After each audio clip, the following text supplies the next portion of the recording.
Salut à tous et bienvenue sur la plateforme de e-learning for all. Alors aujourd'hui, je vais vous présenter le plan de mathématiques.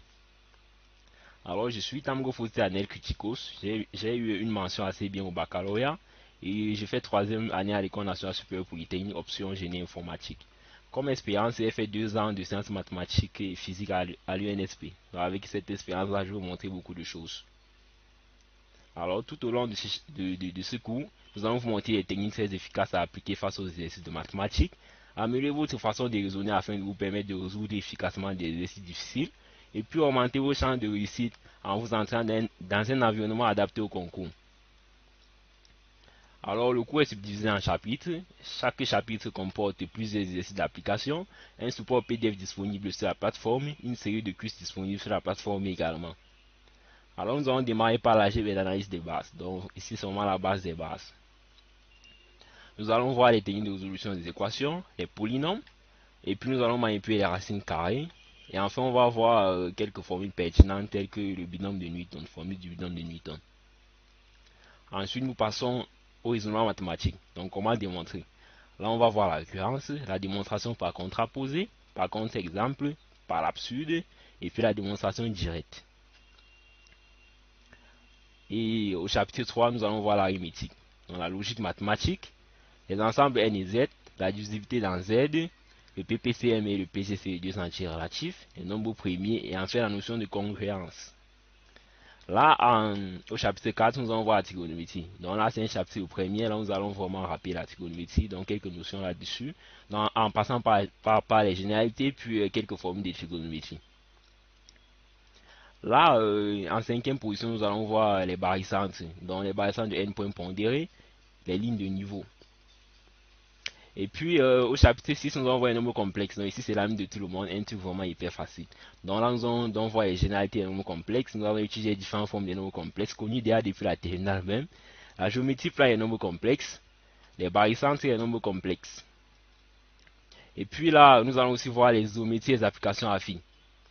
Dans les notions générales de la géométrie, dans la géométrie dans l'espace et la géométrie dans le plan, les isométries, les homothéties, les applications affines. Ensuite, nous allons passer aux similitudes. Là, on inclut aussi le cas indirect. Ne vous inquiétez pas, c'est très facile. Nous allons découvrir ça lors du 8e chapitre. On va donc voir les similitudes directes, les similitudes directes des problèmes de géométrie. Ensuite, un petit tour sur les similitudes indirectes. Là, nous allons aussi au chapitre 9 voir les espaces vectoriels et calcul matriciel. Bon, l'espace vectoriel, c'est un truc de facile. C'est le calcul matriciel qui est un peu nouveau pour vous. Donc là, on va voir les généralités sur le calcul matriciel, sur les espaces vectoriels, autant pour moi. Et puis, on va voir les déterminants des matrices, les caractéristiques des déterminants aussi, les cofacteurs, les valeurs propres et vecteurs propres, la diagonalisation des matrices carrées d'ordre 2 et 3. Ensuite, au chapitre 10, nous allons voir les coniques. Donc, on va voir les généralités sur les coniques, donc l'étude générale des coniques. Ensuite, la parabole, l'ellipse et enfin l'hyperbole. Là, au chapitre 11, nous allons voir les fonctions. Là, c'est encore la même de tout le monde, un truc basique vu depuis la seconde, je pense. Donc, là, on va voir les généralités sur les fonctions, la notion de limite continuité, la notion de dérivation et l'étude de quelques fonctions usuelles. Là, au chapitre 12, nous allons voir les suites numériques, encore un truc connu. Donc, ici, c'est encore un chapitre classique. On va voir l'étude, on va étudier de façon globale une suite numérique, puis la limite d'une suite numérique, l'étude des suites particulières, les compléments sur les suites, et puis quelques notions sur les séries. Donc, nous allons parcourir en fait de façon sommaire les séries. Là, les fractions rationnelles, ici c'est plus pour la décomposition en éléments simples. Donc, on va voir les généralités sur les fractions rationnelles. Donc, c'est qu'une fraction rationnelle déjà. Puis, nous allons voir des méthodes de décomposition. Là, ce chapitre-là, ça va en fait servir pour l'intégration. Donc, là, chapitre 14, on va voir l'intégration. Donc, l'intégrale d'une fonction continue, les techniques du calcul intégral, un mot sur les intégrales impropres, des applications du calcul intégral et enfin la fonction définie par une intégrale. Donc, les fonctions définies par une intégrale. Là, en 15e chapitre, nous allons voir les équations différentielles, la généralité, et puis voir comment résoudre les équations différentielles au premier et au second ordre, tout simplement.